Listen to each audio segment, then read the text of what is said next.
بیان کے لیے ادمرا یونیورسٹی میں لے گئے، بڑے بڑے بادشاہوں کے لڑکے وہاں پڑھتے ہیں، تو ایک پروفیسر انگریز اردو بولتا تھا، مجھے کہنے لگا کہ قاری صاحب آپ پاکستان سے ہیں؟ میں نے کہا جی ہاں۔ کہ آپ مولانا احمد علی لاہوری، عطا اللہ شاہ بخاری، مولانا حسین احمد مدنی، مولانا آزاد ان کو جانتے ہیں؟ میں نے کہا کیوں نہیں جانتے؟ قسم پروردگار کی باوضو بیٹھا ہوں، مجھے وہ تعجب کر کے انگریز کہنے لگا آپ قسم کھا کے بتائیں مجھے، کیا یہ واقعی آدمی تھے، یہ انسان تھے؟ میں نے کہا تیرا کیا خیال ہے؟ وہ کہنے لگا لندن اکیڈمی سے لے کر میں نے ان کی فائل پڑھی ہے، ملکہ وکٹوریہ کی رپورٹ پڑھی ہے، لارڈ ماؤنٹ بیٹن کی رپورٹ میں نے پڑھی ہے، میرا اندازہ یہ ہے کہ یہ آدمی نہیں تھے، یہ وہ پہاڑ تھے جن کی چوٹی کوئی سر نہیں کر سکا۔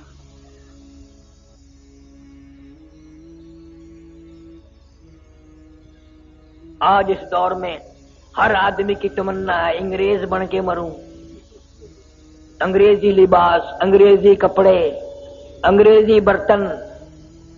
چھوٹا سا بچہ 2-2.5 سال کا ہوتا ہے نا، بڑا پیارا لگتا ہے، تو ماں اس کو انگریزی کپڑے پہناتی ہے، نیچے ایک اچھا سا پہنا کر، پھر وہ یوں کندھوں پہ سے یوں جاتا ہے نا جیسے گھوڑے کا ساز ہوتا ہے انگے میں جڑے ہوئے گا،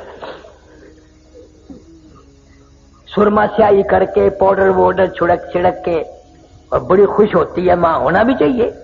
پھر اپنے بچے کی انگلی پکڑ کے ساس کے پاس لاتی ہے، خالہ دیکھو تو آج تو تیرا پوتا ایسا معلوم ہوتا ہے جیسے کسی صاحب کا بچہ ہو۔ آگے سے دادی جان بھی خوش ہو کے کہتی ہے خدا کی قسم یہ ہمارا ہے ہی نہیں۔ تصدیق ہو گئی بھی مٹی پر آئی ہے۔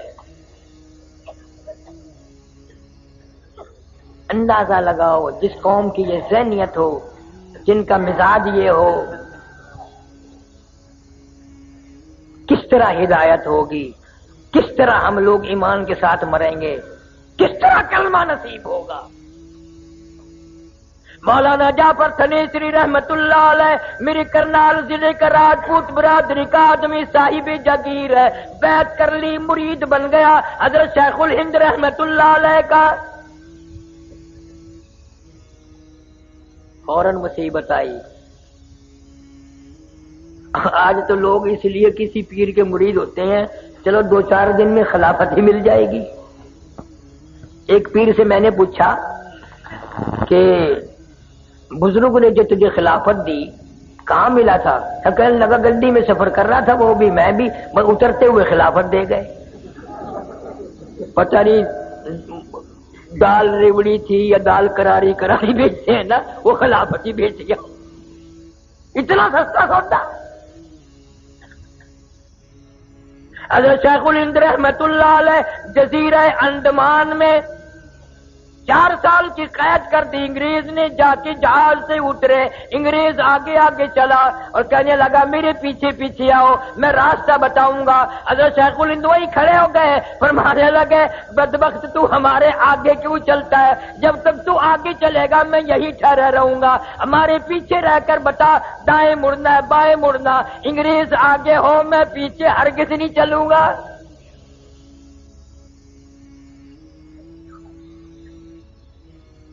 اور یہ آج کل اخباروں میں پڑھتے ہو نا، فلانا سر فلانا سر فلانا سر۔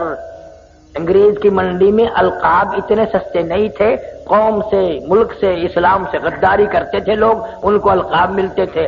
اور یہ سر سر جو لکھتے ہیں نا، ان کے ساری سر ہے، پیر ویر نہیں ہے۔ یہ میمو کا تھوک چاٹنے والے، انگریز کے گھوڑوں کی لیڈ کاٹنے والے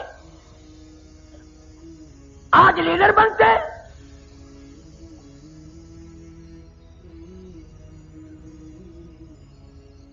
وہی ذہنیت ہے ان کی۔ مولانا جعفر تھنیسری رحمت اللہ علیہ کو گرفتار کر کے جائیداد ساری نیلام کر دی، کرک کر دی، مکان بھی نیلام کر دیا۔ مولانا کی بیٹیوں کو سر کے بالوں سے پکڑ کر گھسیٹ کر باہر پھینکا، دڑام دڑام سے بچوں کو پھینک دیا۔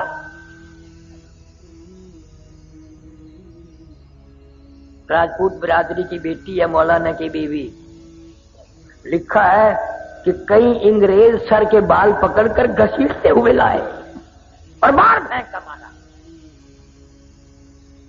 مولانا فرماتے ہیں مجھے بڑا فکر تھا اس بات کا کہ گرفتار تو ہو گیا ہوں، کیسے گزرے گی، اکیلا رہوں گا۔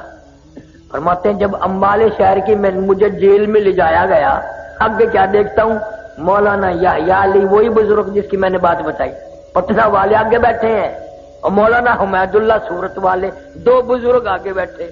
میں خوش ہوا، خوب گزرے گی جب مل بیٹھیں گے تین دیوانے، اب کوئی غم نہیں۔ مولانا فرماتے ہیں انگریزوں نے لوہے کے کڑے بنوائے، 10 شیر کا لوہے کا کڑا ہمارے ایک ایک پیر میں ڈال دیا، اور لاہور کی طرف ہمیں پیدل چلایا، چابک مار مار کے چلاتے تھے۔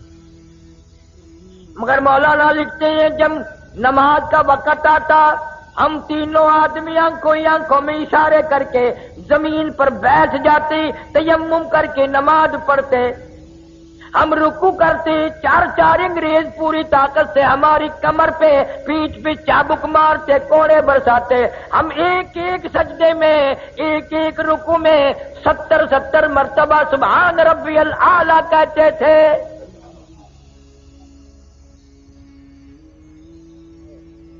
اور فرماتے ہیں اس سجدے میں جو مزہ آیا تھا وہ زندگی بھر نہ آیا۔ پھر آج کل تم کیسی نماز پڑھتے ہو؟ میں ایک جگہ جلسے پہ گیا، مجھے لوگ کہنے لگے ہمارے مولوی صاحب کو سمجھائیے، میں نے کیا سمجھاؤں کہ اتنا لمبا سجدہ کرتا ہے، ہم کئی مرتبہ منہ اٹھا کے دیکھا ہے، فوت تو نہیں ہو گیا؟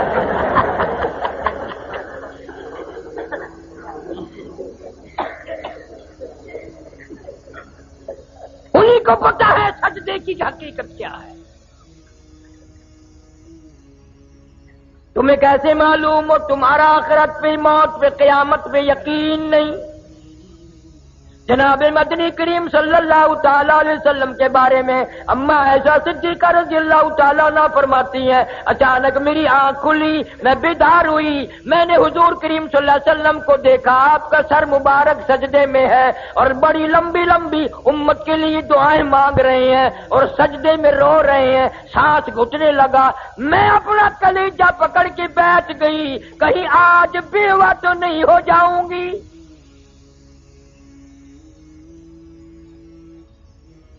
اور فرماتی ہیں سجدے میں حضور صلی اللہ علیہ وسلم اتنے روئے، میں نے سجدے کی جگہ بعد میں ہاتھ پھیرا، میرا ہاتھ نبی کے آنسوؤں میں تر ہو گیا۔ تیرا نبی میرا نبی سجدے میں ساری رات روئے، امت کے لیے دعائیں مانگتے مانگتے روئے، آج میری تیری چٹی داڑھی ہو گئی، قبر کی تیاری ہے، اپنی بدعمالی پہ، اپنی روح سیاہی پہ ساری زندگی میں ایک مرتبہ بھی رونا نہ آیا۔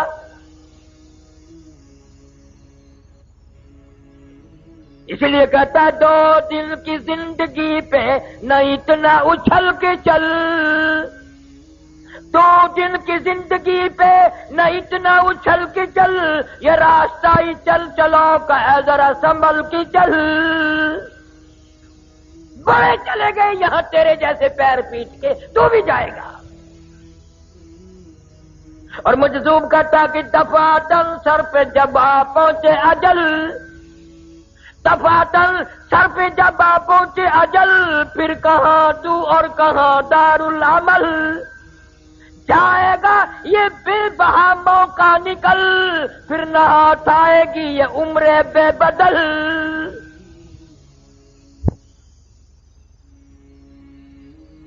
حدیث شریف میں آتا ہے کہ شبرات کی رات میں اگلی شبرات تک کے مرنے والوں کے نام حضرت اسرائیل کو فہرست بنا کر دے دی جاتی ہے۔ قسم پروردگار کی ہم یہ جتنا مجمع بیٹھا ہے پتہ نہیں کس کس کا نام اس فہرست میں آ چکا ہے، کس کس کے لیے آخری سال ہے، کس کس کے لیے آخری مہینہ آ چکا ہے، کس کس کے لیے آخری سردیاں آ چکی ہیں۔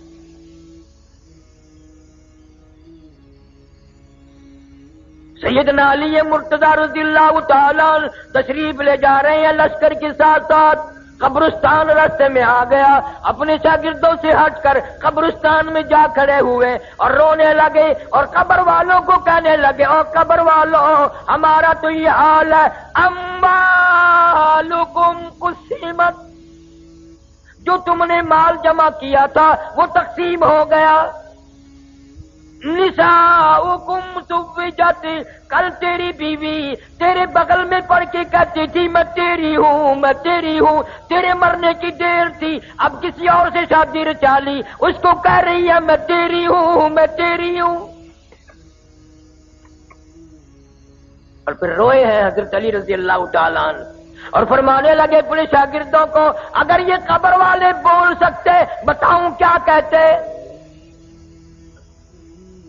فرمایا بتاؤ، فرمانے لگے کہ یوں کہتے، یہ سرائے در مسافرو بخدا یہ کسی کا مکان نہیں، یہ سرائے در مسافرو بخدا یہ کسی کا مکان نہیں، اور جو مقیم تھے اس میں کل یہاں کہیں آج ان کا نشان نہیں، جو مقیم تھے اس میں کل یہاں کہیں آج ان کا نشان نہیں، جو مثال ٹوٹی ہے خوش بیاں تمہیں گفتگو تھے گوہر فشاں، وہ پڑے ہیں آج خاموش یہاں کہ دہن میں گویا زبان نہیں، روئے ہیں حضرت علی رضی اللہ تعالیٰ عنہ۔ جناب فاروق اعظم رضی اللہ تعالیٰ عنہ کو لوگوں نے دیکھا زمین پہ کروٹیں بدل رہے ہیں اور بے تحاشا رو رہے ہیں، کسی نے پوچھ لیا فاروق تجھے کیا ہوا، اتنا بہادر کیوں رویا؟ فرمانے لگے تمہیں معلوم نہیں، قبر کا اندھیرا یاد آ گیا۔ جناب عثمان رضی اللہ تعالیٰ قبر کو دیکھتے وہیں بیٹھ گئی، اتنے روتے داڑھی سے آنسو گزر کر زمین پہ ٹپکتے۔ پوچھا امیر عثمان اتنے کیوں روئے؟ تمہیں تو 10 مرتبہ حضور صلی اللہ علیہ وسلم نے جنت کا ٹکٹ عطا فرمایا، آپ کیوں روئے؟ فرمانے لگے اس قبر کو دیکھ کر یوں روتا ہوں، اس اندھیری کوٹڑی میں آئے بغیر گزارا نہیں۔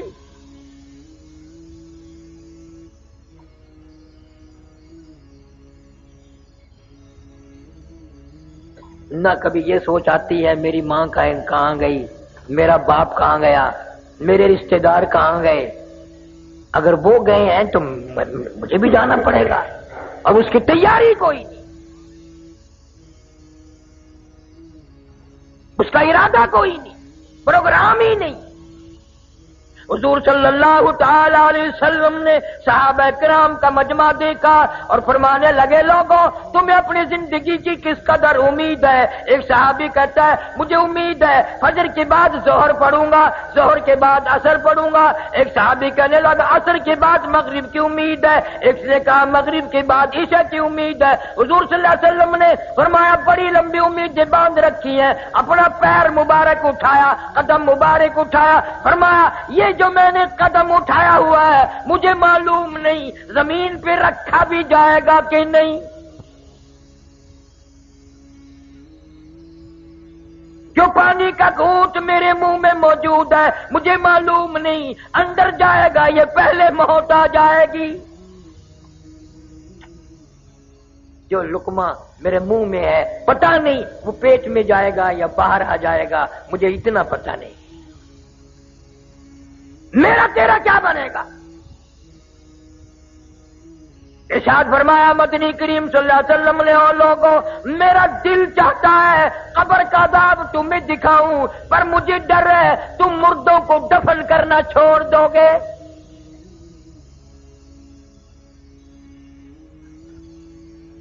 تم قبرستان سے گزرتے ہو، ہاتھ میں ٹیپ ہے، گانا لگا ہوا ہے، اور تیری نگاہ کبھی نہیں پڑی، اندھا ہو کے وہاں سے گزر جاتا ہے کہ اس قبر میں کون ہے، اس قبر میں کون ہے، اس قبر میں کون ہے۔ فنا ہو گئی دنیا، ہم نے بڑی بڑی کوٹیاں سنسان ہوتی دیکھی، بڑے بڑے بنگلے ویران ہوتے دیکھی، ہم نے ملک کے ملک ویران ہوتے دیکھے۔ قرآن کہتا ہے وَكَمْ أَهْلَكْنَا قَبْلَهُمْ مِنَ الْقُرُونِ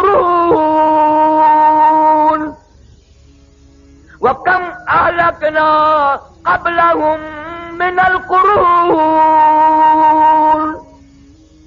میری زمین پہ فساد نہ کرو، میری زمین پہ زنا نہ کرو، میں نے تم جیسے کتنے ملک برباد کر دیے۔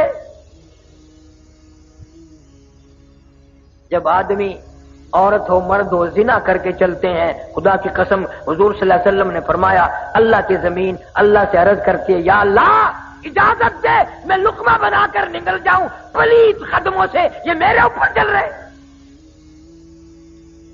قتل کر کے شراب پی کے زنا کر کے بدماشی کر کے میرے اوپر چل رہے ہیں۔ قرآن کہتا ہے وَوُضِعَ الْكِتَابُ فَتَرَى الْمُجْرِمِينَ مُشْفِقِينَ مِمَّا فِيهِ وَيَقُولُونَ يَا وَيْلَتَنَا مَا لِهَذَا الْكِتَابِ۔ قیامت کے دن الگ الگ صفحے بنے گی، ہر آدمی اپنا نامہ اعمال ہاتھ میں لے کے کھڑا ہوگا، اور یہ پہچان ہوگی قیامت کے دن سجدے ہاتھ میں اعمال نامہ مل گیا تو کامیاب ہو گیا، اور کھبے ہاتھ میں ملا تو ہار گیا۔ اور شاہ عبدالعزیز محدث دہلوی رحمۃ اللہ علیہ لکھتے ہیں میری طرف دیکھو کہ یوں چھاتی کو چیر کر اور یہ ہاتھ اس میں سے گزار کے یوں پیچھے سے نامہ اعمال پکڑایا جائے گا۔ قرآن ہے وَأَمَّا مَنْ أُوتِيَ كِتَابَهُ وَرَاءَ ظَهْرِهِ فَسَوْفَ يَدْعُو ثُبُورًا وَيَصْلَىٰ سَعِيرًا۔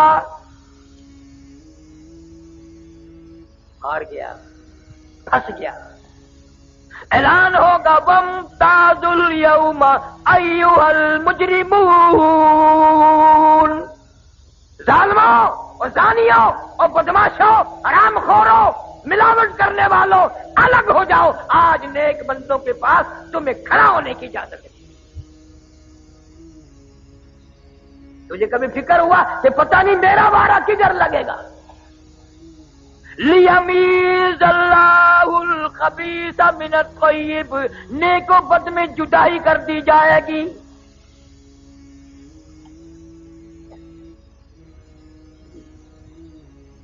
آخری وقت ہوتا ہے آدمی کا، ہاتھ مارتا ہے، کروٹیں بدلتا ہے، سانس کھچ کھچ کے آ رہا ہے۔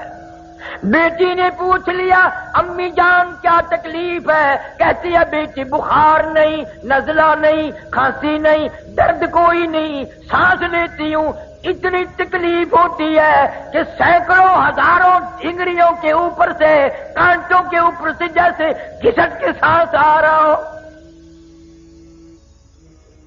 سانس لیتی ہوں سانس نہیں آتا۔ آج پتا چلا سانس کی کتنی قیمت ہے۔ قل متاع الدنیا قلیل والآخرۃ خیر لمن اتقى ولا تظلمون فتیلا۔ ساری عمر میں نماز نہ پڑھی، پرواہ نہ کی، قرآن نہ پڑھا، آج سانس کی قیمت معلوم ہوئی۔ وی سی آر کے سامنے بڑے خوشی سے سانس لیے، گانا بجانا کرتے ہوئے بڑے خوشی کے سانس لیے، حرام کھاتے ہوئے بڑے خوشی کے سانس لیے۔ حضور فرماتے ہیں صلی اللہ علیہ وسلم موت کے وقت اتنی تکلیف ہوتی ہے جیسے ہزاروں چھرے یکدم چلا دیے گئے ہوں۔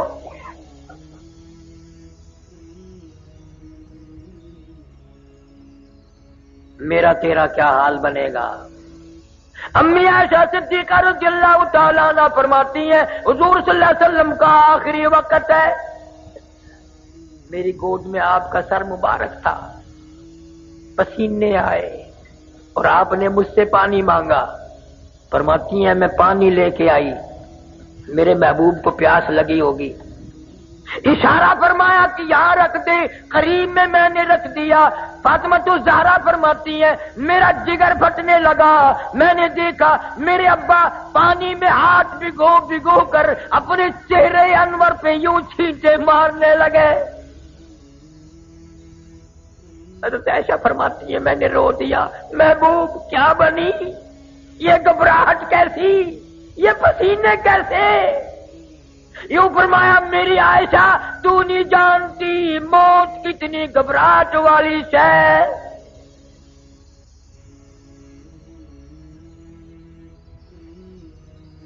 کسی نے دروازے پہ دستک دے دی، فاطمہ تو زہرا پریشان ہے، ایسا صدیقہ کا جگر پھٹنے کو ہے۔ آواز آئی ہل ادخلوک فی البیت، کیا میں گھر میں آ سکتا ہوں؟ نبی کی بیٹی پریشان ہے، غصے میں کہہ دیا ہم پریشان بیٹھے ہیں، دیہاتی کہیں کے، کمار پاگل، تجھے اجازتوں کی پڑی ہے؟ حضور صلی اللہ علیہ وسلم کو افاقہ تھا، یوں بیٹی کا ہاتھ پکڑ کے فرمایا بیٹی کس کو دیہاتی کہتی ہو، کس کو گوار کہتی ہو، کس کو پاگل کہتی ہو؟ یہ تو اسرائیل ہے، اس نے تو آج تک کسی سے اجازت مانگی ہی نہیں۔